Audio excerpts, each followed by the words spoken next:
When you cannot aspire actively, keep yourself turned to the mother for the help to come. That is the one thing to do always. एपरिकी जेतेबेले तुमे सक्रिय भाव में आस्पृहा करिपारुना सेतेबेले साहाय्य आसिबा पई निजको मां को प्रति उन्मिलित करि रख। सर्वदा यह गोटे कथा को ही कर। परम प्रभु श्री अरविंदଙ୍କର हेउची बाणी, Put yourself in my arms without fear and be sure that nothing can harm you. My force and my protection are always with you. निर्भय मोर बाहुजुगल मध्य आश्रय नियो एवं सुनिश्चित हो जाओ जे किछि भी तुमर क्षति करि परिबो नाही। मोर शक्ति और सुरक्षा सर्वदा तुम सह रहिछि।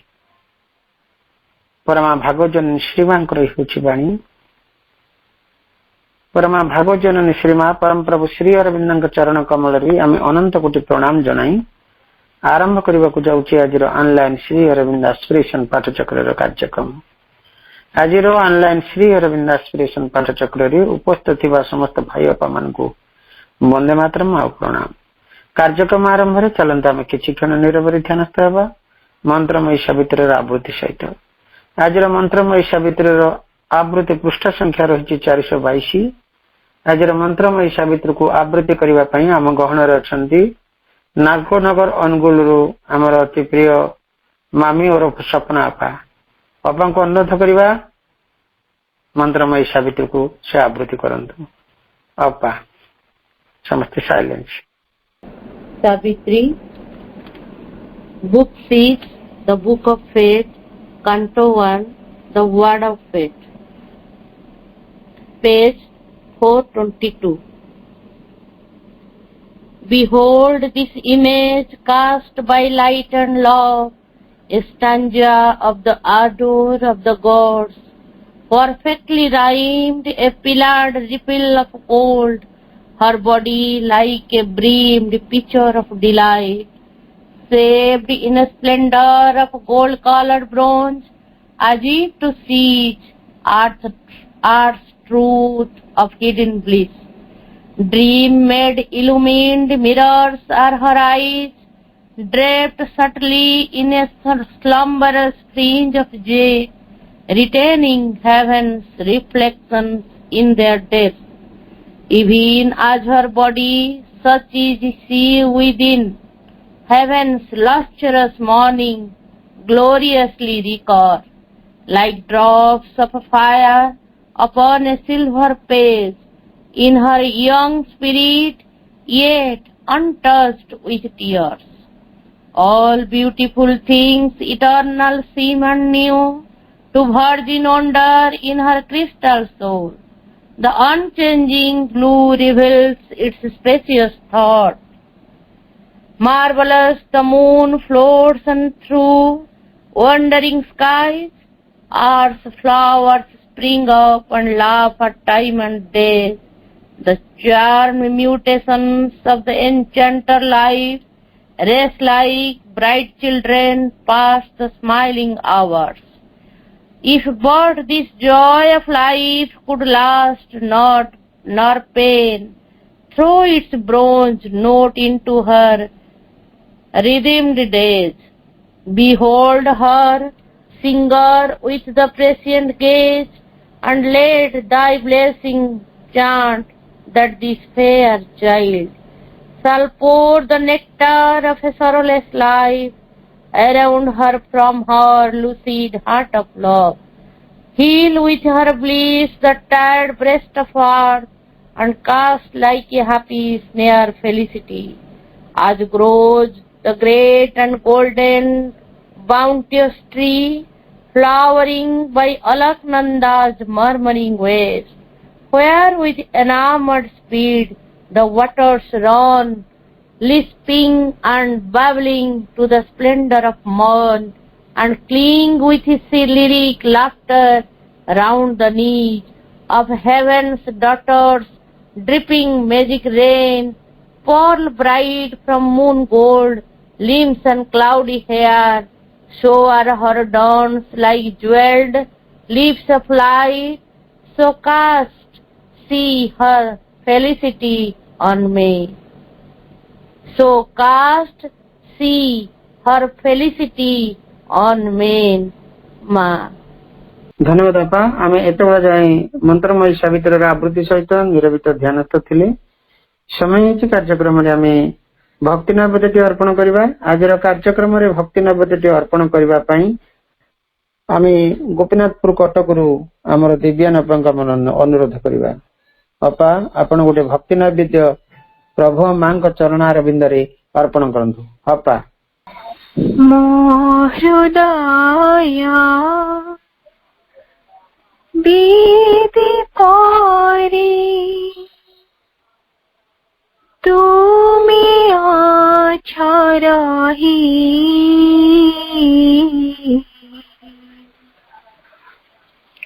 तुमको पाइबा पाई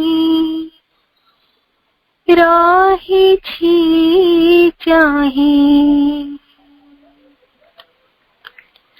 मो हृदय बीति पारे तुमी अच्छा रही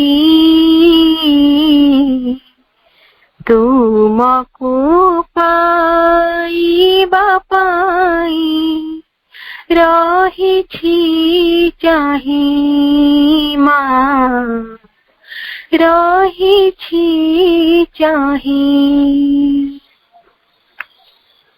जाह तुम्हें देखिला एबे पुणी देओ आछो जाह तुम्हें देखिला एबे पुणी देओ आछो साइती राखिछि सबु साइती राखिछि सबु तुमरी पाई माँ तुमरी पाई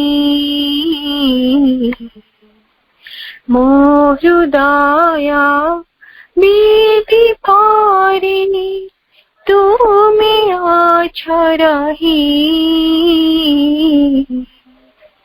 तुमको पाइबा पाई रही चाही माँ रही चाही जानी पाई तुमको मो अंतरारे जानी पाई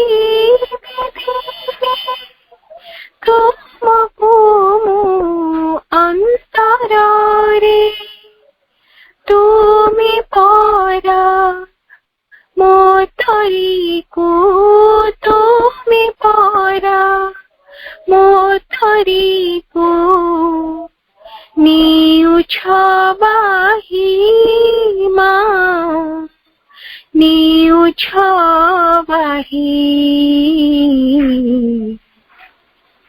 मो हृदय बीति पारे तुमी अच्छा रही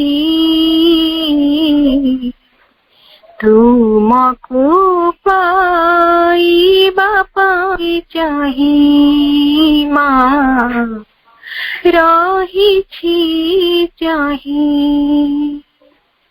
रही चाही माँ रही चाही। धन्यवाद अपा बहुत सुंदर एवं हृदय से प्रार्थना टी आपण मांग चरण कमल रे अर्पण कर बहुत बहुत धन्यवाद आपण को समय ही कार्यक्रम आम गोटे विशेष आलोचना आमर चली दीर्घ दिन है मांगर जो सिंबल अच्छी जो मात्र चक्र 12ଟି ଶକ୍ତି ବିଶିଷ୍ଟ ତାର କେତେ ଦିନ ହେଲାଣି ଆମେ ଆଲୋଚନା କରି ଚାଲିଛେ ଧାରାବାହିକ ଭାବରେ, ଯାହାକୁ ଧାରାବାହିକ ଭାବରେ ଆଲୋଚନା କରି ଚାଲିଛନ୍ତି ଆମର କଟକ ଗୋପୀନାଥପୁରରୁ ଆମର ଅତି ପ୍ରିୟ ବିଶ୍ୱଜିତ ଭାଇ। ଆଜି ବି ମଧ୍ୟ ଆମେ ଗୋଟେ ସେଇ ଯୋଉ 12ଟି ପାଖୁଡାରୁ ଗୋଟିଏ ପାଖୁଡା ବିଷୟରେ ଆମେ ଆଲୋଚନା କରିବା, ଯାହାକି ମାଙ୍କର ଯୋଉଟାକି ଜେନେରୋସିଟି, ମାଙ୍କର ଗୋଟେ ବାଣୀ ସହିତ ସେଇ ଜେନେରୋସିଟି ଉପରେ ଗୋଟେ ବାଣୀ ଉପରେ ଆମର ଆଜି ବକ୍ତବ୍ୟ ରହିବ। ତା ହଉଛି ଆଜିର ବିଷୟବସ୍ତୁଟି ହେଲା ଜେନେରୋସିଟି, ଦି soul's ethereal firmaments, ଉଦାରତା ଆତ୍ମାର ସ୍ୱର୍ଗୀୟ ବିସ୍ତାର। ଏଇ ବିଷୟଟି ଉପରେ ମାଙ୍କର ଯୋଉ ଗୋଟେ ପାଖୁଡା ରହିଛି, ଗୋଟେ 12ଟି ଶକ୍ତିର ଗୋଟେ ପାଖୁଡା ହଉଛି ଉଦାରତା ଜେନେରୋସିଟି। ତାପରେ ଗୋଟେ ମାଙ୍କର ଯୋଉ ବାଣୀ ରହିଛି ଜେନେରୋସିଟି, ଦି soul's ethereal firmaments, ଉଦାରତା ଆତ୍ମାର ସ୍ୱର୍ଗୀୟ ବିସ୍ତାର। ୟାର ଉପରେ ଆଲୋଚନା କରିବା ପାଇଁ ଆମେ ଆମର ଗୋପୀନାଥପୁର କଟକରୁ ବିଶ୍ୱଜିତ ଭାଇଙ୍କୁ ଅନୁରୋଧ କରିବା। ଭାଇ ଆଲୋଚନାକୁ ଆଗେଇ ନିଅନ୍ତୁ। ଭାଇ। ଦିବ୍ୟ ଜନନୀ ଶ୍ରୀମା ପରମ ପ୍ରଭୁ ଶ୍ରୀ ଅରବିନ୍ଦ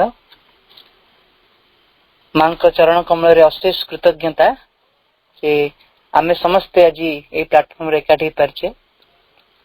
ଏଣୁ ଏଠାରେ ଉପସ୍ଥିତ ସମସ୍ତଙ୍କ ମଧ୍ୟରେ ଥିବା ସେଇ ଦିବ୍ୟ ଆତ୍ମାକୁ ମୋର ପ୍ରଣାମ। ଆମେ ଗତ ଅନେକ ମାସ ଧରି ଶ୍ରୀମାଙ୍କର ଯେଉଁ ପ୍ରତୀକ ତା ଭିତରେ ଥିବା ଅନେକ ବିଭାବ, ଅନେକ ଶକ୍ତି ଗୁଡ଼ିକ ସମ୍ବନ୍ଧରେ ଆମେ ଆଲୋଚନା କରି ଆସିଛେ।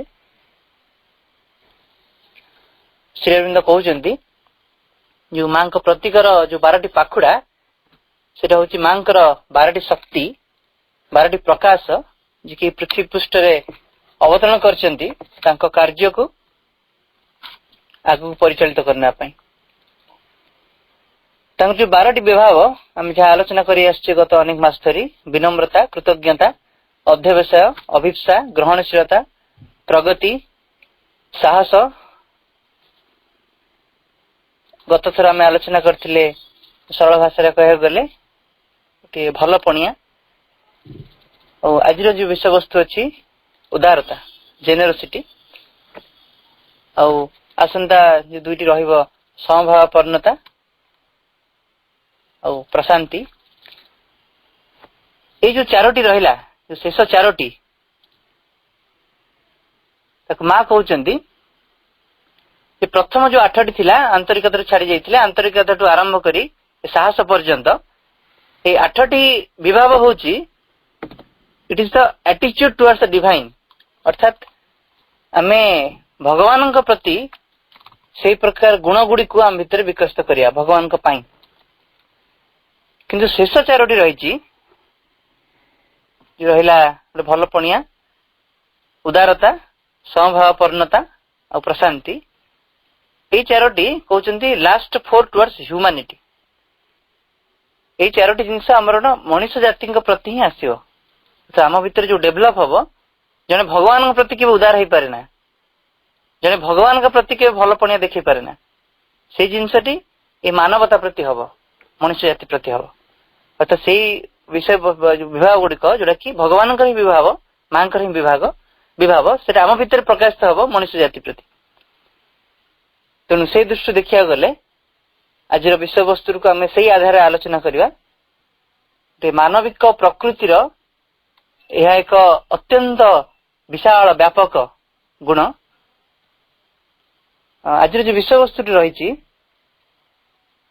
ଯେ ଉଦାରତା ଆତ୍ମାର ସ୍ୱର୍ଗୀୟ ବିସ୍ତାର, এই ବାକ୍ୟଟି ଦେବ ମୁହୂର୍ତ୍ତ ବା ଆୱାର ଅଫ ଗଡ ରୁ ଏଟା ଆମେ ସଂଗ୍ରହ କରିଛେ। ଶ୍ରୀ ଅରବିନ୍ଦ ସେଠି କହୁଛନ୍ତି ନୋବେଲନେସ୍ and generosity are the soul's ethereal firmament. Without them, one looks at an insect in a dungeon. ପ୍ରଭୁ କହୁଛନ୍ତି ଯେ ମହାନତା ଓ ଉଦାରତା ହେଉଛି ଆତ୍ମାର ସ୍ୱର୍ଗୀୟ ବିସ୍ତାର। ଏମାନଙ୍କର ବିନା ସବୁ କିଛି ଗୋଟିଏ ଅନ୍ଧକୂପ ମଧ୍ୟରେ କ୍ଷୁଦ୍ର କୀଟଟିଏ ପରି। आम ये अनुभव कर गुणर आम जीवन रे आम परिवेश रे आम समाज रे समग्र मानव जाति केते परिमाण रे गुरुत्वपूर्ण कारण एठी आमे आसीचे गोटे आत्मार सौंदर्य को परिप्रकाश करने गोटे व्यापकता गोटे विस्तार एठारे अभिव्यक्त करने से उदारता हूँ से भाया गोटे गुण जहा हूँ आत्मार गोटे स्वर्गीय विस्तार आत्मा जदि एठारे विस्तार लाभ करने चाहूँगी प्रकाशित होगा चाहूँगी से गुण माध्यम प्रकाश हम यहाँ सीधा सड़क भाव से भगवान ही गुण यदि यही गुण टी मनुष्य भितर नहीं आम समाज रे नहीं लगे जमी सबकि गोटे अंध कूप भितर जमी क्षुद्र कीटटी अच्छी से भाई आम जीवन हो उठो आम समाज से गोटे दुर्विषह अवस्था परिणत हो ये गुणटी कौन माँ आसला गुणटी संभावना देखागला आगर किसी नथिला देखिए भारतीय संस्कृति आम जुग जुग धरी देखी आसवा ता भितर जो व्यापकता अच्छी केवल ये उदारता भारत संस्कृति हूँ तार प्रमुख गोटे यदि गुणावली देखा कह जाए से उदारता पिला मानक इतिहास बही पढ़ा भारतीय संस्कृति हूँ उदार तो सहज उदाहरण देखा गले आमर जो सनातन धर्म सेटा हूँ गोटे जीवंत उदाहरण ए उदारतार कारण आमर ये भारत रे सबु प्रकार धर्मीय भावना सबु प्रकार व्यक्ति सब प्रकार भाषा सब प्रकार मतवाद सब प्रकार जीवन प्रति दृष्टिकोण ये सबु किसी को ग्रहण कराई द्वैत मतवाद को ग्रहण कराई अद्वैत मतवाद भी ग्रहण कराई हिंदू मुस्लिम ख्रिस्टियन बुद्धिज्म सिखिज्म जिते प्रकार धर्म आम देखिपर सबु किसी समन्वय संभव हो अनेक प्रकार भाषा एठी बिना किसी कलह बहुत सुंदर भाव से माने तिष्ठिचंती केते प्रकार लोक आरंभ हिमालय ठार कन्याकुमारी जाए केते केते स्तर केते केते भिन्न धरण लोक केते भिन्न भिन्न चरणी केते भिन्न प्रकार जलवायु ये सब किछि गोटे समष्टि संभव होइछि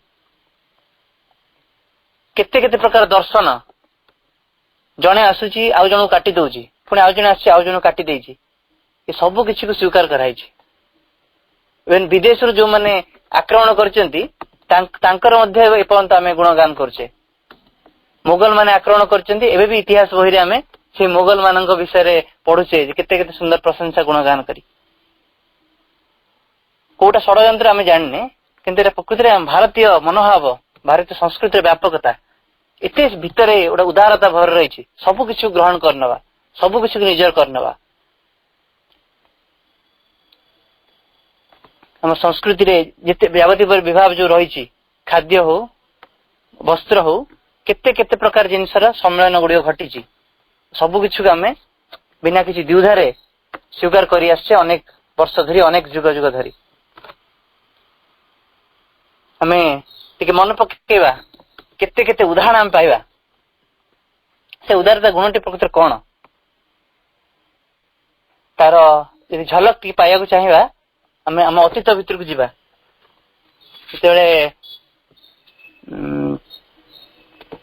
श्रीमा श्रीनंदर आम जानी अत्यंत व्यक्तिगत सेवक चंपकलाल सी थर कहते जे पिलादिने शोला बेले मु राति रे बापा ठारू गप शुणे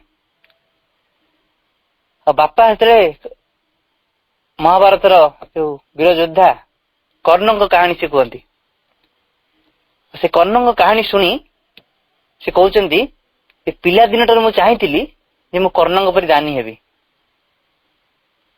आम देखा पिला दिन रे जो कहानी गुड़िक आम शुणी था केते प्रभाव थाए आम जीवन रे सेटा भारतीय संस्कृतिर गोटे चमत्कार जुग जुग धरी जो पिला माने सब रामायण महाभारत कहानी सब पढ़ी व्यक्तिगत चरित्र उपरे मनोभाव उपरे जीवन शैली उपरे केते व्यापक प्रभाव रही भारतीय संस्कृति व्यापक चंपकलाल जीवन में देखा श्रीरंद्र आश्रम रे वास्तव जीवन रे से खाली देवार ही आनंद पाई खाली सी नुह एमती अनेक साधक मान देखा कौन थिला से कर्ण कहानी रे कौन थिला कर्ण चरित्र रे ସମସ୍ତେ କିଛି ନା କିଛି ସମୟରେ ଅନେକ କଥା କାହାଣୀ ଗୋଟେ ଶୁଣିଥିବା, ଖାଲି ଟିକେ ଝଲକ ଦେଇକି ଆମେ ଏ ବିଷୟବସ୍ତୁ ଟିକେ ବୁଝିବାର ପ୍ରୟାସ କରିବା ତା ଭିତରେ। ଆମେ ଜାଣିଥିବା ମହାଭାରତ ଯୁଦ୍ଧ ଆରମ୍ଭ ହେବାକୁ ଥାଏ। ଆମେ ଜାଣିଛେ କର୍ଣ୍ଣ ହଉଛନ୍ତି କୁନ୍ତୀଙ୍କ ପୁତ୍ର। ତ ଯେତେବେଳେ ଯୁଦ୍ଧ ହବ, କର୍ଣ୍ଣ କିନ୍ତୁ ଅଛନ୍ତି ଦୁର୍ଯ୍ୟୋଧନଙ୍କ ପକ୍ଷରେ, କୌରବ ମାନଙ୍କ ପକ୍ଷରେ। ଆଉ ଏକଥା ମତେ ଜଣା ଅଛି ଯେ କର୍ଣ୍ଣଙ୍କ ପାଖରେ ଅଛି କବଚ କୁଣ୍ଡଳ। ତେଣୁ ତାଙ୍କୁ ପରାସ୍ତ କରିବା ଅତ୍ୟନ୍ତ କଷ୍ଟସାଧ୍ୟ। ତ ଯେହେତୁ କଷ୍ଟସାଧ୍ୟ, ତେଣୁ ତାଙ୍କର ସବୁଠୁ ଶତ୍ରୁ ହଉଛନ୍ତି ଅର୍ଜୁନ। ତେଣୁ ତାଙ୍କୁ ସେ ଯୁଦ୍ଧ କ୍ଷେତ୍ରରେ ନିଶ୍ଚିତ ପରାସ୍ତ କରିବ, ହତ୍ୟା ବି କରିପାରନ୍ତି। କାରଣ ସେଇ କବଚ କୁଣ୍ଡଳ ତାଙ୍କୁ ସମସ୍ତଙ୍କ ଠାରୁ ଅପ୍ରତିହତ କରି ରଖିବ। ତେଣୁ ଶ୍ରୀକୃଷ୍ଣ, ଇନ୍ଦ୍ର, ଯୁଧିଷ୍ଠିର, କୁନ୍ତୀ ସମସ୍ତେ ଏ ବିଷୟରେ ଚିନ୍ତିତ ହୋଇ ପଡିଲେ। ତ ଇନ୍ଦ୍ର ଚାହିଁଲେ ଯେ କୌଣସି ରୂପେ କର୍ଣ୍ଣଙ୍କ କବଳରୁ ତାଙ୍କ ପୁତ୍ର ଅର୍ଜୁନକୁ ରକ୍ଷା କରିବା ପାଇଁ ତାଙ୍କ କବଚ କୁଣ୍ଡଳକୁ ହରଣ କରିବା। ତ ଇନ୍ଦ୍ର ହଉଛନ୍ତି ବହୁତ ବଡ କୌଶଳୀ ଦେବତା।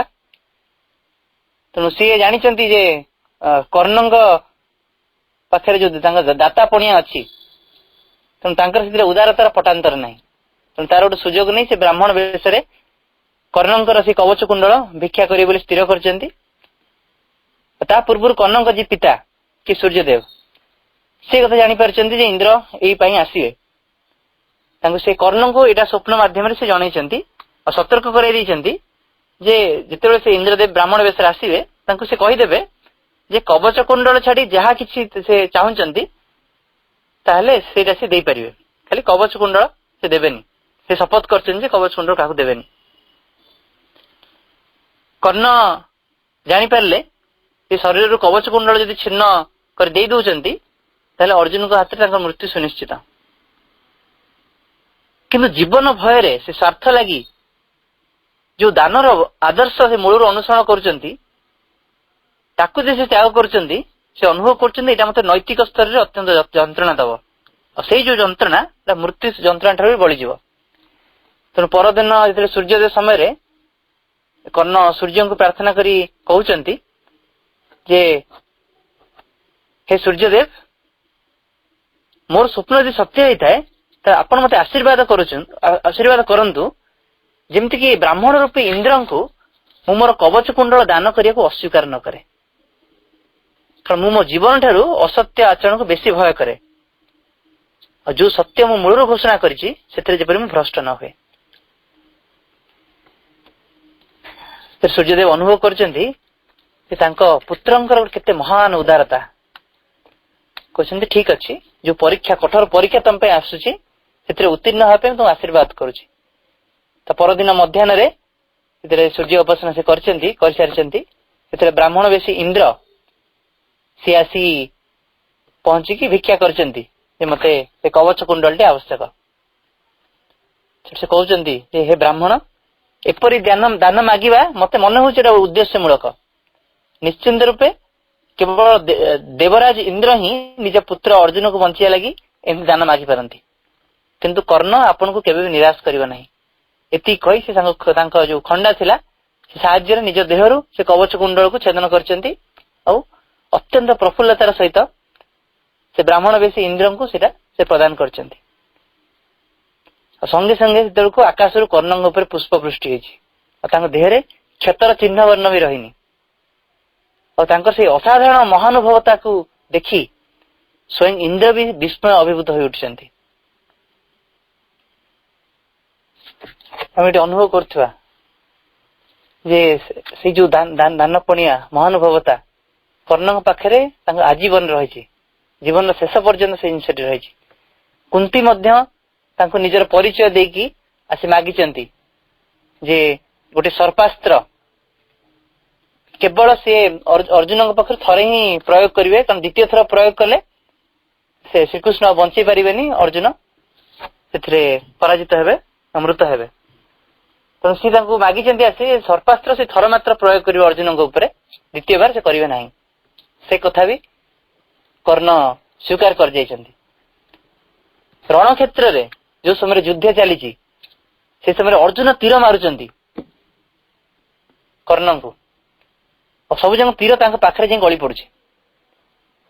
अर्जुन आश्चर्य पचारुचंती सखा ये कौन होउछि मो तीर मारुछि हेले कोनसी गोटे मात्र तीर से कर्ण देह रे बाजी परनी। श्रीकृष्ण कहउचंती कि से जीवन सारा जो सुकृत करचंती से सुकृत तांको चारिपटे गोटे बलय रूपे रही तमर कौन तीर तांको छुई पारनी कारण सुकृतर एत शक्ति। श्रीकृष्ण जिते से गोटे खाल भितर गली पड़ी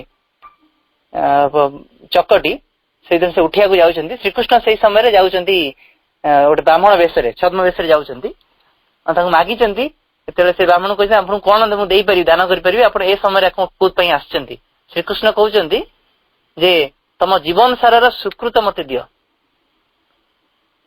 कर्ण कहते तथास्तु।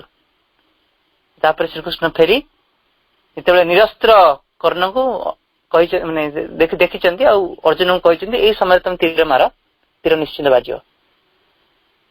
हम देखुवा जे को परिमाण रे से दान पणिया को देखई कर्ण तांका जीवन भितर। आमर भारतीय संस्कृति केते केते जिनस को आम आगे आनी पहुंचे सारा जीवन ये भाया गोटे उदारतार गाथा से आमको जो शुणी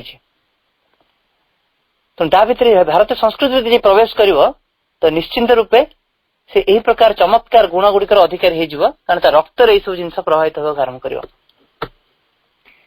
हम देखिबा से कर्ण जीवन ताको नै कि मांकर गोटे वाक्य मन पड़ुची nobleness is to refuse all personal calculation. महत्वपूर्ण होची सकल व्यक्तिगत लाभ क्षतिर हिसाब को प्रत्याख्यान करवा। कर्ण से ही करते जीवन सारा कौन से व्यक्तिगत लाभ क्षति को से देखी ना मो व्यक्ति निज पई कौन करूची कौन से देखी ना अन्य पई बंची पांडव के विरुद्ध युद्ध करचंदी केवल तांका दुर्योधन को देथिया प्रतिश्रुति रक्षा करिया पई होय तो से भगवान को पक्ष रे न थाई पारंती किंतु आम जो मानवीय दृष्टिकोण देखु से निजे पई किसी करना तो यही भली कथाटी हमको भारतीय संस्कृति शिक्षा दउची। माँ से कहते generosity is to find one's own satisfaction in the satisfaction of others. उदारता होची अन्य मानकर संतोष लाभ रे अन्य मानकर संतुष्टि रे निजे संतोष लाभ करिया ही उदारता। हम देखुथिबा ए गुणटीर केते अभाव हमरे दुनिया भितरे। माँ कहते अन्य माने भलरे चलिले ही आमे भलरे चली परिबा। ए आदर्श को नहीं केते जन बंचंती कारण आमे देखुथिबा आजिकल रो सब प्रसिद्ध वाक्य गुड़िक जे मु निजे भलरे रहिले गला अन्य मान कथा कहीं चिंता करी यही आदर्श को नहीं आम समस्ते बंचुचे। ये कल्पना करवा साधारण कथाटी यदि आम घर पाखे जड़े राति सारा काशुची आमे केबे घरे सोई परिवा आम निद हम आम घर पाखे ड्रेन रे अत्यंत दुर्गंध जल प्रभावित होची से दुर्गंध आम घर भीतर प्रवेश करिवो कि नहीं।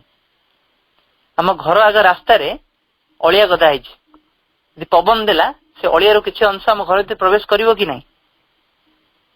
तो से दृष्टि देखा गले यदि आम चारि पाखर जिनस गुड़िक भल ना आम चारि पाखर व्यक्ति जड़े भल नहांती आम पड़ोसी घरे जब गोटे व्यक्ति से अत्यंत तार शरीर असुस्थ मरण सहित सी तार खेल चली से समय आम केमी भल रही पार मु कहनी ताकू नहीं आम दुखरे रहा किंतु केमिति आम भावी नवा जे मु भल रहिले सब ठीक अन्य मान कथा मु कहीं व्यस्त हेबी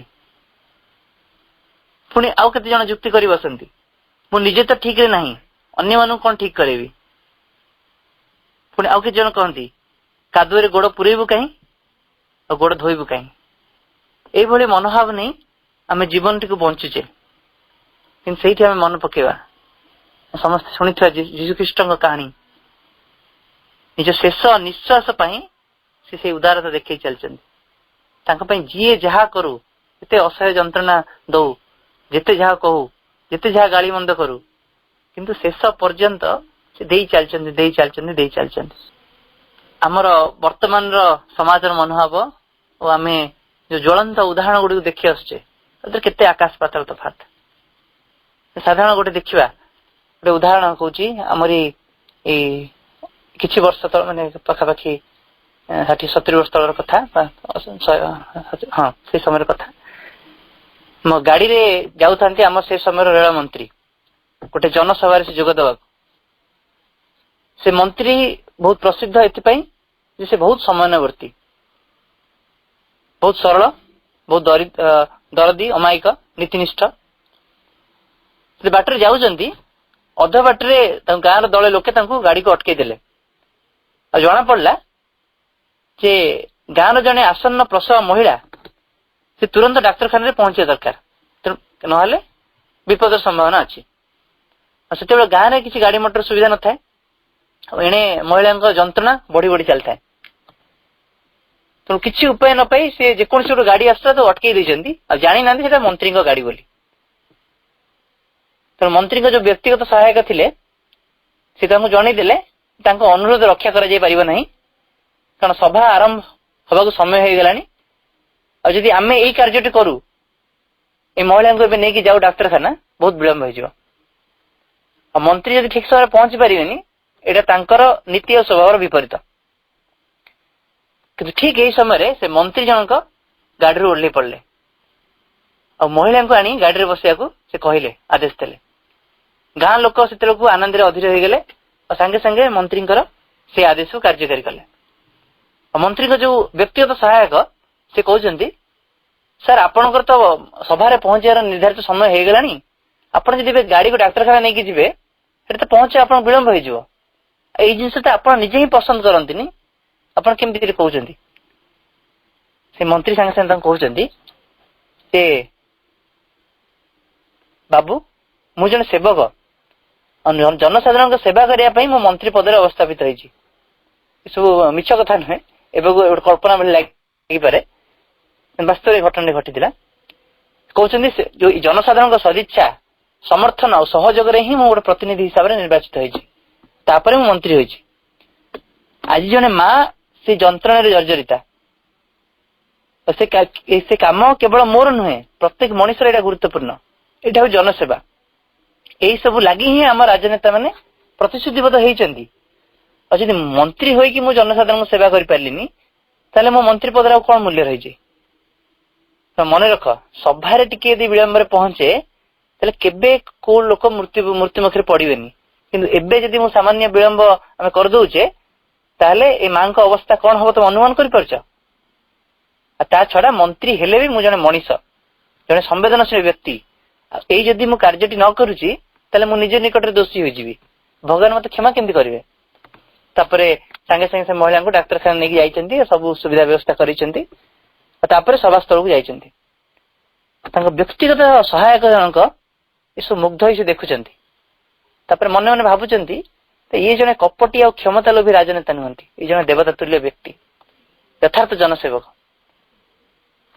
ଆମେ ଦେଖୁଥିବା ସେଇ କାଳର ଯୋଉ ରାଜନେତା ମାନେ, ତାଙ୍କ ଭିତରୁ କେତେକ ଥିଲେ ଯେଉଁମାନେ ଅତ୍ୟନ୍ତ ଦରଦୀ, ଅତ୍ୟନ୍ତ ଉଦାର, ଅତ୍ୟନ୍ତ ସେବାପରାୟଣ। ଏଇ ଯୋଉ ମନ୍ତ୍ରୀଙ୍କ କଥା କହିଲି, ସେ ଆଉ କିଏ ନୁହଁ, ସେ ହଉଛନ୍ତି ଆମର ଯୋଉ ପୂର୍ବତନ ପ୍ରଧାନମନ୍ତ୍ରୀ ଲାଲ ବାହାଦୁର ଶାସ୍ତ୍ରୀ। କହିବା ହିସାବରେ ସେ ଗୋଟେ ଏଇ ମାନବିକ ପ୍ରକୃତିର ଗୋଟେ ମହାନତା ଭିତରୁ ଏଇ ଉଦାରତା ହଉଛି ଗୋଟେ ଜିନିଷ। ଆଉ ସେଇ ଜିନିଷଟି କେହି ଜବରଦସ୍ତି କାହା ଭିତରେ ସୃଷ୍ଟି କରିପାରିନି, এটা ସ୍ୱତଃସ୍ଫୂର୍ତ୍ତ ହୃଦୟ ଭିତରେ ପ୍ରକାଶିତ ହୁଏ। ଆଉ ତା ପାଇଁ ଆମକୁ ତାକୁ ପ୍ରଥମେ ବିକଶିତ କରିବାକୁ ପଡିବ ଆମ ଭିତରେ। ମା କହୁଛନ୍ତି, with our own perfection grows in us a generous understanding of others. ଆମେ ଯଦି ଭିତରେ ପୂର୍ଣ୍ଣ ହୋଇ ଚାଲିବା, ଭିତରେ ପୂର୍ଣ୍ଣ ହୋଇ ଉଠିବା, ଧୀରେ ଧୀରେ ଆମର ଅନ୍ୟମାନଙ୍କ ପ୍ରତି ମଧ୍ୟ ଗୋଟେ ଉଦାରଶୀଳ ବୁଝାମଣା ଆମ ଭିତରେ ସୃଷ୍ଟି ହବ, ବଢିବ। ସେଇ ଜିନିଷଟି ଆମ ଭିତରେ କାହିଁ ନାହିଁ, ଆମେ ପ୍ରକୃତିରେ ହୃଦୟ ଭିତରେ ସେତେ ବ୍ୟାପକ ହେଇପାରିନି। ଆମ ଭିତରେ ଅନେକ ସଂକୀର୍ଣ୍ଣତା ଭରି ରହିଛି। ଆମେ ଦେଖୁଥିବା କେତେ କେତେ ଅନୁଷ୍ଠାନ ମାନଙ୍କରେ ଆମେ ଦେଖି ଆସିଥିବା ଯେ କୋଉଠି କିଏ ଯଦି ଉନ୍ନତି କଲା ଅନ୍ୟମାନେ ଚାହୁଁଥିବ କେମିତି ତାକୁ ତଳକୁ ଖସେଇବାକୁ। ସେ କୌଣସି ଶିକ୍ଷାନୁଷ୍ଠାନ ହେଇଥାଉ, କୌଣସି ଗଭର୍ଣ୍ଣମେଣ୍ଟର ଅନୁଷ୍ଠାନ ହେଇଥାଉ ବା ବିଭିନ୍ନ ସ୍ୱେଚ୍ଛାସେବୀ ଅନୁଷ୍ଠାନ ହେଇଥାଉ, ବିଭିନ୍ନ ଜାଗାରେ, ମୁଁ କୌଣସି ପର୍ଟିକୁଲାର ଅନୁଷ୍ଠାନ କଥା କହୁନାହିଁ, ଏଭଳି ଅର୍ଗାନାଇଜେସନ ମାନଙ୍କରେ ଆମେ ଦେଖିବା ସମସ୍ତଙ୍କ ଗୋଡ ଟାଣିବାକୁ ବ୍ୟସ୍ତ। କଣ ପାଇଁ? କାରଣ ଆମ ଭିତରେ ଗୋଟେ ସଂକୀର୍ଣ୍ଣତା ରହିଛି। ତେଣୁ ଆମେ ଆମଠୁ ଗୋଟେ ବ୍ୟାପକତର ବ୍ୟକ୍ତିକୁ କେବେ ସହାୟ କରିବାକୁ ସବୁବେଳେ ସକ୍ଷମ ହଉନା। କେବଳ ଆମ ଭିତରେ ହିଁ ଗୋଟେ ବ୍ୟାପକତା ଆସିଥିଲେ ଆମେ ଅନ୍ୟକୁ ଆହୁରି ବ୍ୟାପକତର ଢଙ୍ଗରେ ବୁଝିପାରିବା। ଆମ ଭିତରେ ଗୋଟେ ଉଦାରତାର ମନୋଭାବ ଆସିବ। ଆମେ ଅନ୍ୟ ଭିତରେ ସମ୍ଭାବନାଟାକୁ ଦେଖିପାରିବା। କାରଣ ବର୍ତ୍ତମାନ ସ୍ତରରେ ଆମେ ସବୁବେଳେ ଦେଖୁ ଅନ୍ୟମାନଙ୍କ ଭିତରେ ଥିବା ଦୁର୍ବଳତାକୁ। ସେ ଥାଉ ନଥାଉ ଆମେ ସେଇ ଦୁର୍ବଳତାକୁ ହିଁ ଆଙ୍ଗୁଠି ଉଠେଇକି ତାକୁ ଚିହ୍ନେଇ ଦଉ ଯେ ଏଇଟା ତ ଦୁର୍ବଳତା, ଏଇଟା ତ ଦୁର୍ବଳତା, ତୁ ଏହା ଭୁଲ କରୁଛୁ। ଗୋଟେ ପିଲାଟିଏ ଭିତରେ ହଉ, ଗୋଟେ ଲୋକଟିଏ ଭିତରେ ହଉ, ଆମେ ସେ ସମ୍ଭାବନାଟାକୁ ଦେଖିପାରୁଛେ କି? କେବଳ ସେଇ ଉଦାରଶୀଳ ମନୋଭାବ, ଉଦାର ଦୃଷ୍ଟିକୋଣ ଥିଲେ ହିଁ ଜଣେ ଅନ୍ୟ ଭିତରେ ଥିବା ସମ୍ଭାବନାକୁ ଦେଖିପାରେ। କାରଣ ତା ଭିତରେ ସେ ଏଇ ବୁଝାମଣାଟି ତା ଭିତରେ ସୃଷ୍ଟି ହୁଏ। ଏଇଟା ଗଲା ଗୋଟିଏ ପାଖ ଏଇ ଉଦାରଶୀଳତାର। ତ ସେ ଉଦାରଶୀଳତାର ଅନ୍ୟ ଗୋଟେ ପାଖ ହଉଛି ଯେ ଦେଇଦବା। ଉଦାରତାର କଥା ଯାହା କହୁଛନ୍ତି ଯେ ଆମେ ଦେବାକୁ ଶିଖିବା। ଦେବାକୁ ଶିଖିବାର ପ୍ରଥମେ ସମସ୍ତଙ୍କର ମନରେ ଆସିବ ଯୋଉମାନେ ସବୁ ଅର୍ଥ ଦାନ କରୁଛନ୍ତି, ତ ସେମାନେ ଉଦାର ନୁହନ୍ତି କି? ଏଇ ଜିନିଷକୁ ନେଇକି ଗୋଟେ ଦ୍ୱୈତ ମତବାଦ ମଧ୍ୟ ଥାଇପାରେ। କିଛି ଜଣ ନିଶ୍ଚିନ୍ତ ରୂପେ ଅନୁଭବ କରୁଥିବେ ଯେ ଯିଏ ବହୁତ ପରିମାଣରେ ପଇସା ବାଣ୍ଟନ୍ତି ସେମାନେ ହଉଛନ୍ତି ଉଦାର। କିନ୍ତୁ ମା ସେଇଠି ସ୍ପଷ୍ଟ ଭାବେ କହୁଛନ୍ତି ଯେ ଏଇଟା ଗୋଟେ ଉଦାରତାର ପର୍ଯ୍ୟାଭୁକ୍ତ ହେଇପାରେ, ନ ହେଇ ମଧ୍ୟ ପାରେ।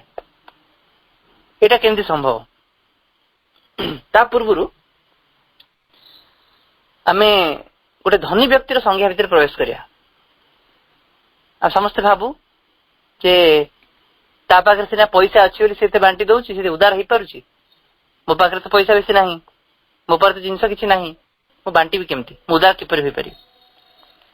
ତ ମା ସେଠି ଚିହ୍ନେଇ ଦଉଛନ୍ତି ଯେ ଯାହା ପାଖରେ ଅଧିକ ଧନ ଆସିଯାଏ ସେ ଯେ ଉଦାର ହେଇଯାଏ ସେମିତିରେ କୌଣସି ଆମେ ଦୃଢତାର ସହିତ କହିପାରିବାନି। ମା ସେ ସ୍ପଷ୍ଟ କରୁଛନ୍ତି ଯେ ଜଣେ ଯେତେବେଳେ ପ୍ରକୃତିରେ ତା ପାଖରେ ଅଧିକ ଧନ ଆସି ସେ ଅଧିକ ଧନୀ ହୋଇ ଉଠିଛି, ସେ ଧନରେ ଧନୀ ହୋଇ ଉଠୁଛି, ସେଇ ସମୟରେ ଅନେକ ଗୁଣରେ ତା ପାଇଁ କଷ୍ଟ ଭଲ ହବା ପାଇଁ, ବିଜ୍ଞ ହବା ପାଇଁ, ବୁଦ୍ଧିମାନ ହବା ପାଇଁ, ଉଦାର ହବା ପାଇଁ। ତାକୁ ଯେତେବେଳେ ଜଣେ ଗରିବ ସେତେବେଳେ ସେ ଅଧିକ ଉଦାର ହେଇପାରିବ। ତାପରେ ବେଶୀ ଅର୍ଥ ନାହିଁ, ସେ ଅଧିକ ଉଦାର ହେଇପାରିବ। ଯାହା ପାଖରେ ବେଶୀ ଅର୍ଥ ଆସିଯାଉଛି ତା ପାଖରେ ଉଦାର ହବା ପ୍ରକୃତିରେ ଅଧିକ କଷ୍ଟସାଧ୍ୟ। ମା କହୁଛନ୍ତି ମୁଁ ଅଧିକାଂଶ ଦେଶରେ ଏମିତି ବ୍ୟକ୍ତି ଗୁଡିକୁ ଦେଖିଛି, ଅନେକ ଦେଶରେ ଲୋକମାନଙ୍କୁ ଭେଟିଛି ଯୋଉମାନେ କି ବହୁତ ଦରିଦ୍ର ଥିଲେ। ଯୋଉ ସମୟରେ ତାଙ୍କ ପକେଟ ଗୁଡିକ ଫୁଲ ହେଇଯାଇଛି, କିନ୍ତୁ ତାଙ୍କ ଭିତରେ ଗୋଟେ ରୋଗ ସୃଷ୍ଟି ହେଇଛି, ଗୋଟେ ପ୍ରକାର ଅସୁସ୍ଥତା ତାଙ୍କୁ ଘାରିଛି। ସେ ଅସୁସ୍ଥତା କଣ? ନା ଗୋଟେ ଅଦ୍ଭୁତପୂର୍ବ ଆସକ୍ତି ଅର୍ଥ ପ୍ରତି। ମା କହୁଛନ୍ତି ଯଦି ଏଇଭଳିଆ ବ୍ୟକ୍ତିଙ୍କ ପାଖକୁ ଅର୍ଥ ଆସିଯାଉଛି ପ୍ରକୃତରେ ତାଙ୍କ ପାଇଁ ଗୋଟେ ଅଭିଶାପ। ମା ସେଠି କହୁଛନ୍ତି ଯେ ପ୍ରକୃତିରେ ଅର୍ଥର ଯଥାର୍ଥ ପ୍ରୟୋଗ ସେଇଠି ହବ ଯେତେବେଳେ ତମ ପାଖରେ ଆସୁଛି ତମେ ତାକୁ ଦେଇଦିଅ।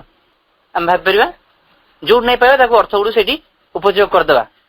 ଯାହା ଆଜିକାଲି ଘଟୁଛି, ତାକୁ ଚ୍ୟାରିଟି ବୋଲି କହୁଛେ, ଫିଲାନ୍ଥ୍ରୋପି ବୋଲି କହୁଛେ, ଏଇ ଜିନିଷ ନେଇ ଘଟୁଛି। ମନ ଇଚ୍ଛା ଆମେ ବାଣ୍ଟିଦେବା, ଯାହାକୁ ପାରିବା ଆମେ ତାକୁ ଚାଉଳ ବାଣ୍ଟିଦେବା, ଯେମିତି ଗଭର୍ଣ୍ଣମେଣ୍ଟ ତରଫରୁ ଜିନିଷ ଗୁଡିକ ଘଟୁଛି। ଏଇଟା ଗୋଟେ ଟାଇପର ଚ୍ୟାରିଟି ବା ଫିଲାନ୍ଥ୍ରୋପି ବୋଲି କୁହାଯାଇପାରେ। ଯୋଉଠି ସେ ବ୍ୟକ୍ତିଟି ଅନୁଭବ କରେ ଯେ ମୁଁ ବହୁତ ଭଲ। ଆମେ ଗତ ଥର ବି ଆଲୋଚନା କରିଥିଲେ ଭଲ ପଣିଆକୁ ଆମେ ଏଇ ଦୃଷ୍ଟିରେ ଦେଖି ଆସିଛେ ଯେ ମୁଁ ଯେହେତୁ ମୋ ପାଖରେ ଯାହା ଅଛି ଅନେକ ଗୁଡେ ଜିନିଷ ଦେଇ ଦଉଛି ଅନ୍ୟମାନଙ୍କୁ, ତେଣୁ ମୁଁ ବହୁତ ଭଲ, ମୁଁ ବହୁତ ଉଦାର, ଏଇ ସମାଜରେ ମୋ ସ୍ଥାନଟି ବହୁତ ଗୁରୁତ୍ୱପୂର୍ଣ୍ଣ, କାରଣ ମୁଁ ଅନେକ ଲୋକଙ୍କୁ ସାହାଯ୍ୟ କରିଦଉଛି। ମା କରି କହୁଛନ୍ତି ସବୁ କିଛି ନିର୍ଭର କରେ ବ୍ୟକ୍ତିର ମନୋଭାବ ଉପରେ। ତମେ ଗୋଟେ ସାତ୍विକ ଉପାୟରେ କାର୍ଯ୍ୟ କରିପାରୁଛ କି? ତମେ ଯାହା ଦାନ କରୁଛ ତାହାକୁ ତାର ସର୍ବୋତ୍ତମ ଉପାୟରେ ପ୍ରୟୋଗ କରୁଛ କି? ସେଠି ମା କହୁଛନ୍ତି each one must find in his highest consciousness what the best possible use of the money he has can be. କହୁଛନ୍ତି ଜଣଙ୍କ ପାଖରେ ଯେତିକି ଅର୍ଥ ଅଛି ତାର କିପରି ସର୍ବୋତ୍ତମ ବ୍ୟବହାର ହେଇପାରିବ ସେଥିପାଇଁ ପ୍ରତ୍ୟେକ ଜଣ ନିଜ ଭିତରେ ଥିବା ସେଇ ଉଚ୍ଚତର ଚେତନାଟିକୁ ତାକୁ ପ୍ରାପ୍ତ କରିବାକୁ ହେବ। ଏହି ଜିନିଷଟି ଯଦି ଯେପର୍ଯ୍ୟନ୍ତ ଆସିନି ତେବେ ଯେକୌଣସି ପ୍ରକାର ଏଇଭଳି ଦାନ ଧର୍ମ ଚାରିଟି ଫିଲାନ୍ଥ୍ରୋପିର କିଛି ମଧ୍ୟ ମୂଲ୍ୟ ନାହିଁ ଆଉ ସେଇଟା କୌଣସି ରୂପେ ଗୋଟେ ବ୍ୟକ୍ତିର ଉଦାରତାର ପର୍ଯ୍ୟାୟଭୁକ୍ତ ହେଇପାରିବ ନାହିଁ। ପୁଣି ମା କହୁଛନ୍ତି ସେଠି ମହାଲକ୍ଷ୍ମୀଙ୍କ ପ୍ରକୃତିକୁ ଦେଖିବା। ମାଙ୍କୁ ପଚରା ହଉଛି ଯେ ଶ୍ରୀ ଅରବିନ୍ଦ ମହାବହିରେ କହୁଛନ୍ତି ଯେ ଯାହା କିଛି ବି ଦରିଦ୍ର ସେ ସବୁ କିଛି ମହାଲକ୍ଷ୍ମୀଙ୍କ ଆଗମନୀକୁ ବିକର୍ଷିତ କରେ, ତାକୁ ଦୂରେଇ ଦିଏ। ଏଇଟା କିପରି? ଅର୍ଥାତ୍ ସେ ମହାଲକ୍ଷ୍ମୀ କଣ ଦରିଦ୍ରତାକୁ ସହାୟ କରିପାରନ୍ତିନି? ଯାହା ପାଖରେ ଅର୍ଥ ନାହିଁ ତାକୁ ସହାୟ କରିପାରନ୍ତିନି? ମା ବୁଝଉଛନ୍ତି ତମେ ଦରିଦ୍ରତାର ସଂଜ୍ଞାଟି ଭୁଲ ବୁଝିଛ। ଜଣେ ଦରିଦ୍ର କୋଉଥିରେ? ଜଣଙ୍କ ପାଖରେ ଉଦାରତା ନାହିଁ, ଜଣଙ୍କ ପାଖରେ ସେ ଆନ୍ତର ଯୋଉ ଧନୀପଣଟା ନାହିଁ। ସବୁ ଚାରିଦିନ ଶୁଷ୍କ, ସବୁ କିଛି ଶୀତଳ, ସବୁ କିଛି ଯେମିତି ଘାଣ୍ଟି ଚକଟି ହେଇ ଗୋଟେ ସଂକୀର୍ଣ୍ଣ ହେଇକି ରହିଛି। ଯଦି ଗୋଟେ ବ୍ୟକ୍ତିଟି ଭିତରେ ଏଇ ସବୁ ଜିନିଷ ରହୁଛି ଅର୍ଥାତ୍ ସେ ନିଜକୁ ଖୋଲି ଦେଇ ପାରୁନି, କିଛି ବି ଦେଇପାରୁନି, ସବୁ କିଛି ମାଡ଼ି ବସିବାକୁ ଚାହୁଁଛି, ତା ଭିତରେ ଉଦାରପଣ ତ ବିଲକୁଲ ଜମା ବି ନାହିଁ। ଏଇ ସବୁ ଜିନିଷ ବ୍ୟକ୍ତିଟିକୁ ଅତ୍ୟନ୍ତ ଦରିଦ୍ର କରି ଗଢି ତୋଳେ, ଯେତେ ଧନୀ ହୋଇଥାଏ ପଛେ। ଏଇ ସବୁ ମହାଲକ୍ଷ୍ମୀଙ୍କ ଆଗମନୀକୁ ବିତାଡ଼ିତ କରେ, ତାଙ୍କୁ ଦୂରେଇ ଦିଏ। ମା କହୁଛନ୍ତି ଏଇଟା ପ୍ରଶ୍ନ ନୁହେଁ କାହା ପାଖରେ ପ୍ରବଳ ଅର୍ଥ ଅଛି। କହୁଛନ୍ତି ଗୋଟେ ଆମେ ଦେଖିବା ଗୋଟେ ଅସଂଖ୍ୟ ପରିମାଣ ଅସୀମ ପରିମାଣରେ ଧନ ଥିବା ଗୋଟେ ଧନୀ ବ୍ୟକ୍ତି ସେ ଭୟଙ୍କର ରୂପେ ଦରିଦ୍ର ମଧ୍ୟ ହେଇପାରେ। କାହା ଦୃଷ୍ଟିରେ? ମହାଲକ୍ଷ୍ମୀଙ୍କ ଦୃଷ୍ଟିରେ। ଆଉ ସମାନ ସମୟରେ ଅତ୍ୟନ୍ତ ଦରିଦ୍ର ବ୍ୟକ୍ତିଟିଏ ମଧ୍ୟ ସେ ଧନୀ ହେଇପାରେ ଯଦି ତା ହୃଦୟରେ ଏଇ ଉଦାରତାଟି ଅଛି। ପୁଣି ମାଙ୍କୁ ପଚରା ହଉଛି ଯେତେବେଳେ ଆମେ କହୁଛେ ଗୋଟେ ଦରିଦ୍ର ବ୍ୟକ୍ତି, ପ୍ରକୃତ ଦରିଦ୍ର ବ୍ୟକ୍ତିର ଅର୍ଥ କଣ? ମା କହୁଛନ୍ତି a poor man is a man having no qualities, no force, no strength, no generosity. ଦରିଦ୍ର ହଉଛି ସେଇ ବ୍ୟକ୍ତି ଯାହା ଭିତରେ କୌଣସି ଗୁଣ ନାହିଁ, ଯାହା ଭିତରେ କୌଣସି ଶକ୍ତି ନାହିଁ, ଯାହା କୌଣସି ସାମର୍ଥ୍ୟ ନାହିଁ, ଯାହା ଭିତରେ କୌଣସି ଉଦାରତା ନାହିଁ। ଆଉ ସେଇ ବ୍ୟକ୍ତିଟି ହିଁ ଅଧିକ କଷ୍ଟ ପାଏ, ସେଇ ବ୍ୟକ୍ତିଟି ହିଁ ଦୁଃଖୀ ହୋଇ ରହେ। ଯେତେବେଳେ ଜଣେ ସେତିକି ଉଦାର ହେଇପାରୁନି ସେତିକି ବେଳେ ହିଁ ଦୁଃଖ ପାଏ। ଯଦି ଜଣଙ୍କ ଭିତରେ ସେ ଉଦାର ପ୍ରକୃତିଟି ଆସିପାରୁଛି ସେ କେବେ ବି ଦୁଃଖ ପାଇବ ହିଁ ନାହିଁ। କହୁଛନ୍ତି ଯିଏ ନିଜ ଭିତରେ ଅତ୍ୟନ୍ତ ସଂକୁଚିତ ହେଇଯାଇଥାଏ, ଏ ଖାଲି ଅର୍ଥ ପାଇଁ ନୁହେଁ, ପଇସା ପାଇଁ ନୁହେଁ, ସବୁ ଜିନିଷ। ଜଣଙ୍କ ଭିତରେ ଜ୍ଞାନ ଅଛି ହେଲେ ସେ କୁଣ୍ଠିତ ଅନ୍ୟକୁ ବାଣ୍ଟିବା ପାଇଁ। ଜଣେ ଅନ୍ୟକୁ ଭଲ ପାଇବା ଦେଇପାରିବ ହେଲେ ସେ କୁଣ୍ଠିତ ଅନ୍ୟକୁ ଭଲ ପାଇବା ଦେବା ପାଇଁ। ଜଣେ ଅନ୍ୟକୁ ଉତ୍ସାହ ଦେଇପାରିବ ହେଲେ ସେ କୁଣ୍ଠିତ ଅନ୍ୟକୁ ଉତ୍ସାହ ଦେବା ପାଇଁ। ଜଣେ ଅନ୍ୟ ଜଣଙ୍କୁ ଠିକ ରାସ୍ତାରେ ଦେଖେଇ ପାରିବ, ତାକୁ ବୁଝିବାକୁ ପ୍ରୟାସ କରିପାରିବ, ହେଲେ ସେ କରିବନି, କାରଣ ସେ ସଂକୁଚିତ ନିଜ ହୃଦୟ ଭିତରେ। କାରଣ ସେ ସବୁ କିଛି ଚାହାନ୍ତି ନିଜ ଆଡକୁ ଟାଣି ନେବା ପାଇଁ। ମତେ ସମସ୍ତେ ଗୁରୁତ୍ୱ ଦିଅନ୍ତୁ, ମତେ ସମାଜ ସମ୍ମାନ ଦିଅନ୍ତୁ, ମତେ ସମସ୍ତେ ବୁଝନ୍ତୁ, କିନ୍ତୁ ମୁଁ ଅନ୍ୟ କାହାକୁ ବୁଝିବିନି। କାରଣ ସେ ସବୁ କିଛି ଜିନିଷକୁ ପୁରା ସମଗ୍ର ଦୁନିଆକୁ ନିଜର ଆଖିରେ ହିଁ ଦେଖନ୍ତି, କେବଳ ନିଜର ଆଖିରେ। ଆଉ ସେଇଥିପାଇଁ ସେମାନେ ଦୁଃଖିତ। ଏଟା ମା କହୁଛନ୍ତି ଜଣେ ଯେତେବେଳେ ନିଜକୁ ସେତିକି ଉଦାର ଭାବେ ଦେଇଦେବାକୁ ସକ୍ଷମ ହଉଛି ଅନ୍ୟମାନଙ୍କ ପାଖରେ, କୌଣସି ପ୍ରକାର କୁଣ୍ଠା ନ ରଖି, ଜଣେ କେବେ ବି ଦୁଃଖ ପାଇବ ନାହିଁ। ଆମେ ଦେଖିବା ଏଇ ସଂସାରରେ ଯାବତୀୟ ଦୁଃଖ ଗୁଡିକ ଆସେ କୋଉଥିପାଇଁ? ତାର କାରଣ ଏଇ ଜିନିଷଟି, ଆମେ ନିଜକୁ ଦେଇପାରୁନା। ସ୍ପଷ୍ଟ ଭାବେ କରୁଛନ୍ତି ଯିଏ ସବୁବେଳେ ନବାକୁ ଚାହେଁ ସେ ଦୁଃଖୀ, ଆଉ ଯିଏ ସବୁବେଳେ ଦବାକୁ ଚାହେଁ ସେ କେବେ ବି ନୁହଁ। तो माँ ये स्पष्ट करुँच कौन ए प्रकार मटेरियल जेनेरोसिटी अर्थात आम दान धर्म जिनस गुड़िक दबा पैसा दबा से जेनेरोसिटी कथा माँ विशेष भाव में आलोचना करना जो जिनस कथा से आलोचना कर गोटे मोराल जेनेरोसिटी गोटे प्रकार नैतिक उदारता से जिन माँ बुझाऊँ जिते बड़े मोर जड़े सहयोगी मो सहकर्मी मो पाखे थी व्यक्तिटे सी सफल होची मु खुशी अनुभव करुची कि कारण देखुवा एटी केते ईर्षार खेल मोर सहकर्मी यदि मोठू अधिक पैसा पाईगला अधिक सफल हो गला कौन कृतकार्य हो गला ताकू अन्य माने भल बेसी अधिक भल पाइले मु सब बेले सेठी गोटे ईर्षान्वित हुए सांगे सांगे से खुशी अनुभव करि पारेनी मां कहउछंती एई उदारपण हम धीरे धीरे हम भीतर डेभलप हबो विकसित हबो प्राथमिक स्तर रे जेते मो सहकर्मी टीए सफल होउची तेते मु भीतर खुशी अनुभव करी जोटी भी गोटे साहसिकतार कर्म देखुची गोटे निस्वार्थपरतार गोटे कर्म देखुची जन त्यागर गोटे ज्वलंत उदाहरण देखुची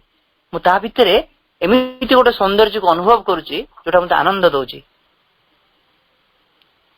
मां कहउछंती एइटा ही नैतिक उदारता जिते बेले जड़े अन्य मानकर यथार्थ योग्यता को चिन्ह पारे अन्य माने को गुण रे महान से जिनस से चिन्ह पारे और से चिन्हवाटा ही ता भीतर उदारता कारण जब उदार नथिले से अन्य को चिन्ह पारिबनी यथार्थ मनुष्य को चिन्ह पारिबनी यथार्थ संभावना को से पाई पारिबनी देखिवा गोटे से नैतिक उदारतार गोटे ज्वलंत उदाहरण मन पड़े गोटे रवीन्द्रनाथ ठाकुर गोटे जीवन रु आम जानी रवीन्द्रनाथ ठाकुर से नोबेल प्राइज पाइले गोटे साहित्य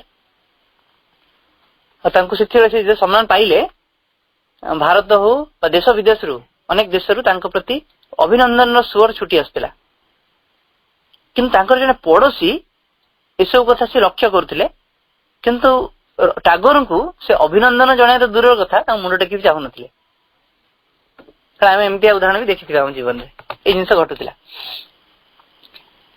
रवीन्द्रनाथ जिते से जिन देखुले बहुत कष्ट लगुला हृदय गोटे व्यथा अनुभव करते से जिन भूली जा प्रयास करते भूली पार नथिले मन आगे सब पड़ोशी चेहरा भासी आसला और अधिक अधिक क्रोध आसला थरे कौन है सकाळु सकाळु से गोटे नदी कूल भ्रमण करता सूर्य सुनेली किरण से समय चतुर्दिग बिछाड़ी ही पड़ता है परिवेश अत्यंत सुंदर और चित्ताकर्षक थाए से वातावरण भितर से देखुंट से नदीर जो जल सूर्यंकर जो सुनेली किरण रे से स्वर्णाभ हो उठी से चुना चुना सुनेली तरंग तार भितर रवीन्द्रनाथ टागोर से विभोर हो उठी से समय नजर में आसी पाखे गोटे अपरिष्कार जलपूर्ण खालुआ जगह देखुं दूषित और अपरिष्कार जल भितर भी सूर्य किरण पड़ी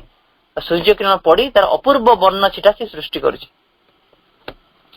टागोर थे जन कवि से दृश्यटी भितर गोटे भावांतर सृष्टि कर भावुंट परिष्कार हो कि अपरिष्कार हो पवित्र हो कि पुतिगंधमय हो स्वच्छ हो कि अस्वच्छ हो सबू उपरे केमिति सूर्य किरण समान भाव में पड़ुछि सूर्य नदी जल समुद्र जल पुष्करणी जल खाल खमार जो अपरिष्कार जल पचासढ़ा जल किसी भीतर भेद देखुनी से अनुभव कर निजर भूल से देखुंट एपर्यंत से गोटे सामान्य घटना को केते गुरुत्व दे बसते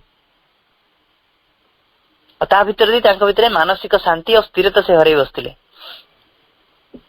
कहले सूर्य सम से उदारता मो भितर कहीं विकास लाभ करिवो नहीं सांगे सांगे भीतर से मनर असंतोष दूर हो गला कारण से उदारतार भावटा खेलीगला सांगे सांगे से उठी से पड़ोशी घर को गले से समय पड़ोशी जलखिया खाऊले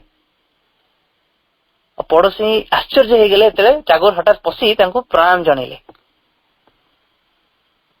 पड़ोशी सांगे सांगे देखुंत टागोर से सरल उदार विनम्र भाव से मुखरे स्मित हस सांगे सांगे से कही उठुंट आपण परी देवतुल्य व्यक्ति को ନୋବେଲ ପୁରସ୍କାର ମିଳିବା ଏକାନ୍ତ ଆବଶ୍ୟକ ଥିଲା। ଏତିକି କହି ସେ ରବୀନ୍ଦ୍ରନାଥ ଟାଗୋରଙ୍କ ଚରଣ ସ୍ପର୍ଶ କରିଛନ୍ତି। ଏତିକି ଘଟଣାରେ ତାଙ୍କ ଭିତରେ ଥିବା ଯେମିତି ଗୋଟେ ବିଭେଦର ମାନସିକ ବିଭେଦର ପ୍ରାଚୀର ସାଙ୍ଗେ ସାଙ୍ଗେ ଭୁଷୁଡ଼ି ପଡିଛି। କୋଉଥିପାଇଁ? ଗୋଟେ ଉତ୍ତୁଙ୍ଗ ମାନବିକତାର ସ୍ପର୍ଶ। ସେ ମାନବିକତା କଣ? ଉଦାରତା।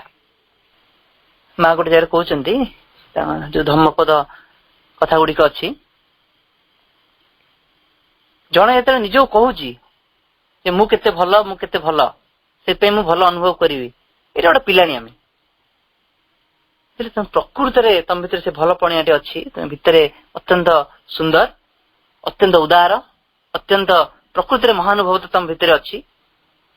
ସେତେବେଳେ ତମ ଚାରିପଟେ ଗୋଟେ ବାତାବରଣ ସୃଷ୍ଟି ହୁଏ, ଗୋଟେ ନିର୍ଦ୍ଦିଷ୍ଟ ପ୍ରକାର ଗୋଟିଏ ପରିବେଶ ସୃଷ୍ଟି ହୁଏ। ସେ ପରିବେଶ ଭିତରୁ ଗୋଟେ ପ୍ରକାର ଉଜ୍ଜ୍ୱଳତା ଯେମିତି ଉତ୍ସାରିତ ହଉଥାଏ।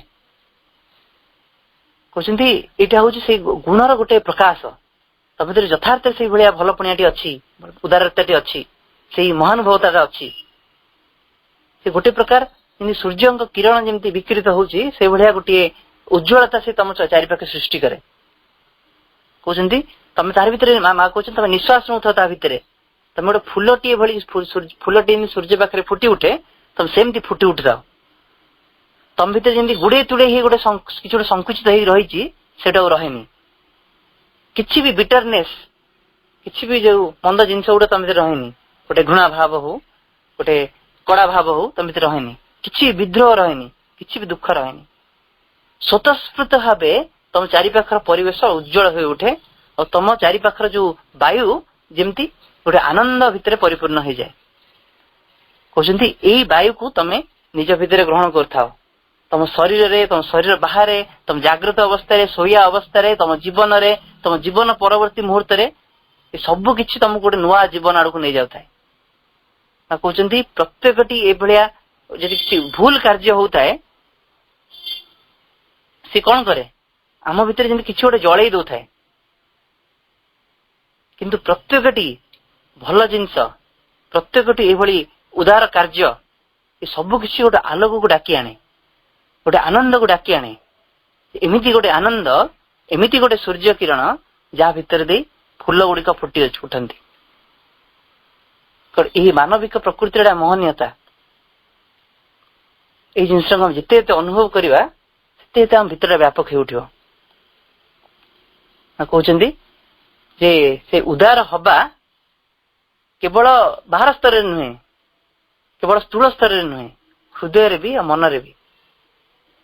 ସମସ୍ତଙ୍କ ପ୍ରତି ଗୋଟେ ଶୁଭେଚ୍ଛାର ମନୋଭାବ ତମ ଭିତରେ ଥିବ। ତ ମନ ଭିତରେ କୌଣସି ପ୍ରକାର ମନ୍ଦ ଚିନ୍ତା ଅନ୍ୟମାନେ ନଥିବ, କୌଣସି ବ୍ୟକ୍ତି ବସ୍ତୁ କୌଣସି ପ୍ରତି ନୁହେଁ। ଯେତେବେଳେ ସେଇ ପ୍ରାଣ ସ୍ତରରେ ସେଇ ପ୍ରକାର ଉଦାରତାଟି ଆସୁଛି, ସେ ସବୁବେଳେ ଦେଇଦେବାକୁ ଚାହୁଁଛି ନିଜକୁ। ଆଉ ଚୈତ୍ୟ ସ୍ତରରେ ମା କହୁଛନ୍ତି psychic generosity gives for the joy of giving. ଦେବାର ଆନନ୍ଦ ପାଇଁ ସେ ଦେଇ ଚାଲେ। ପୁଣି ମା କହୁଛନ୍ତି ଏହି ପ୍ରକାର ଯଦି ମନୋଭାବ ଆମ ଭିତରେ ଆମେ ଗ୍ରହଣ କରୁଛେ, ଆମ ଚେତନାକୁ ଏଇଟା ବିସ୍ତାରିତ କରେ, ଏଇଥିରେ ହିଁ ସାହାଯ୍ୟ କରେ। ସେଇ ଜିନିଷଟି ଯେମିତି କହେ ତମେ କାନ ଖୋଲିକି ଶୁଣ, ଆଉ ମନକୁ ଭଗବାନଙ୍କ ପ୍ରଭାବ ଆଡକୁ ନେଇ ଚାଲ। ତାରି ଫଳରେ ହିଁ ତମେ ସେଇ ଆନନ୍ଦ ଆଉ ସୁଖଟିକୁ ପାଇପାରିବ। କାରଣ ଏଇଟା ହଉଛି ଉଦାର ପ୍ରକୃତି, ଉଦାରପୂର୍ଣ୍ଣ ହୃଦୟର ଗୋଟେ ଆକର୍ଷଣୀୟ ଶକ୍ତି, ସବୁ ଆନନ୍ଦକୁ ସେ ଟାଣି ଆଣେ। ଏଇଠି ଆମେ ଶେଷ କରିବା ମାଙ୍କର ଗୋଟେ ବାକ୍ୟରେ। ସେ ମା କହୁଛନ୍ତି it is in that we that generosity can put an end to most difficulties।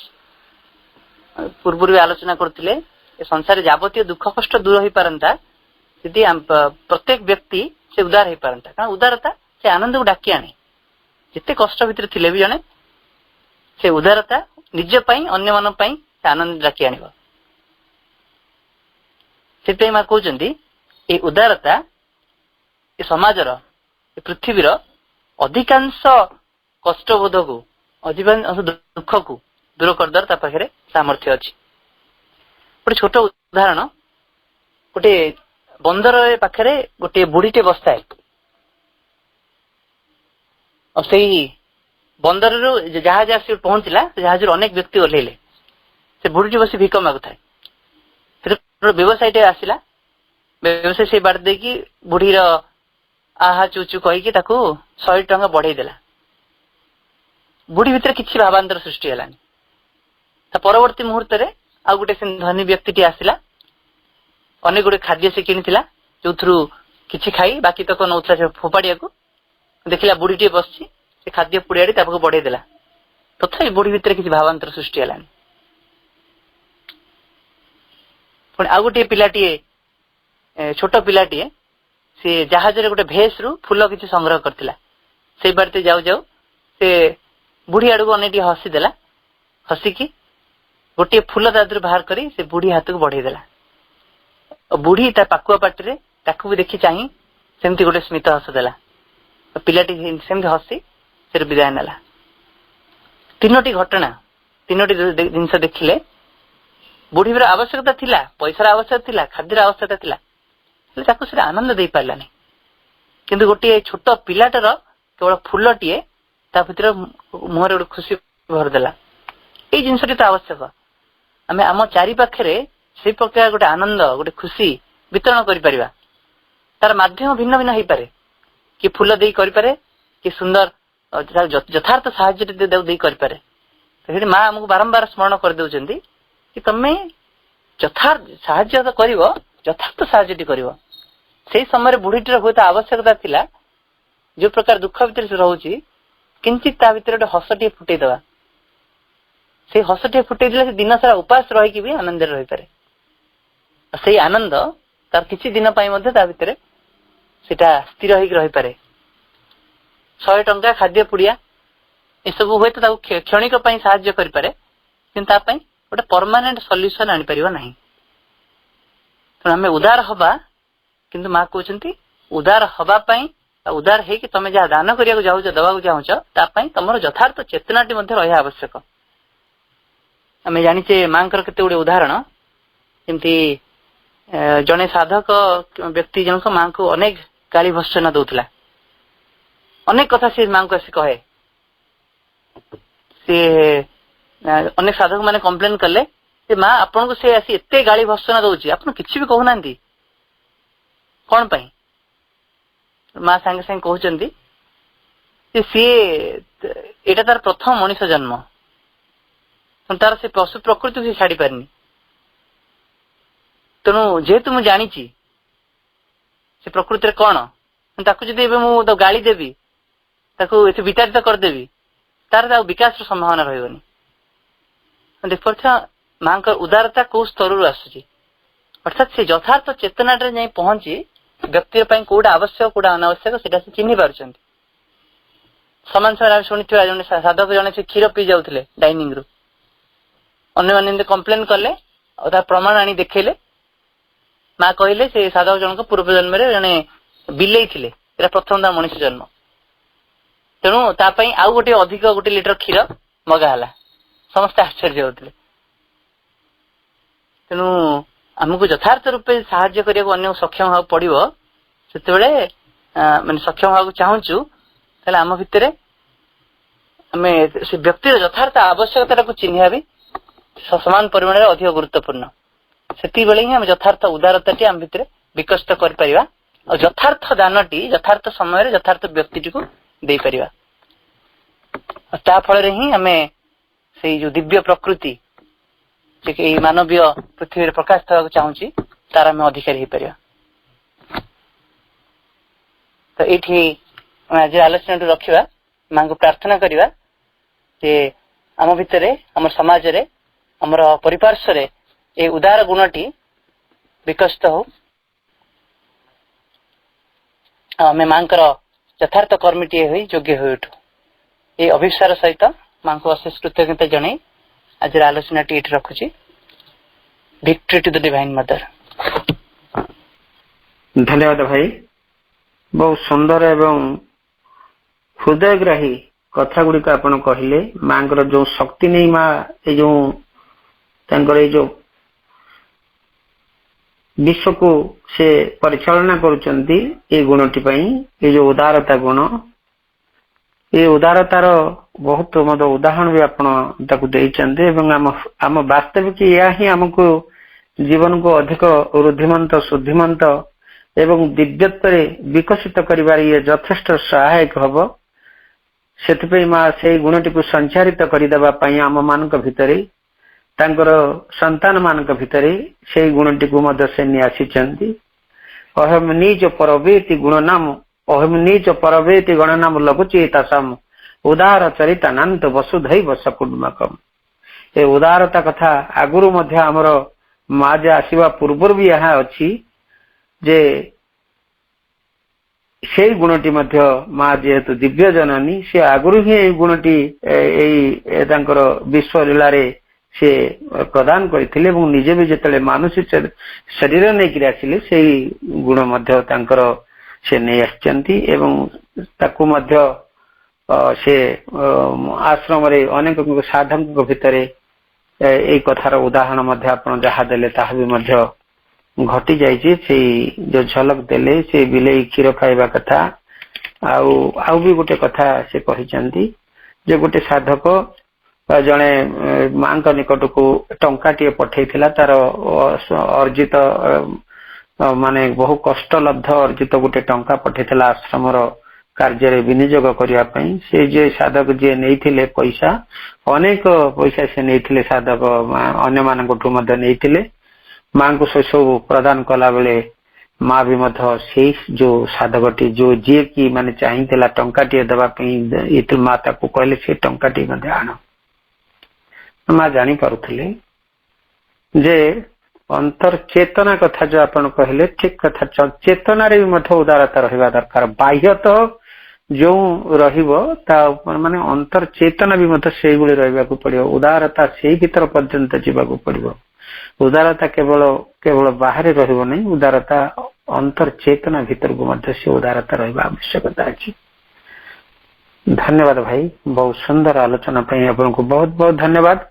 कार्यक्रम का मैं वाइंड अप करबा किछि समय नाम जप सहित मां नाम जप सहित मां मामा मामा मामा मामा मामा मामा मामा मामा मामा मामा मामा मामा मामा मामा मामा मामा मामा।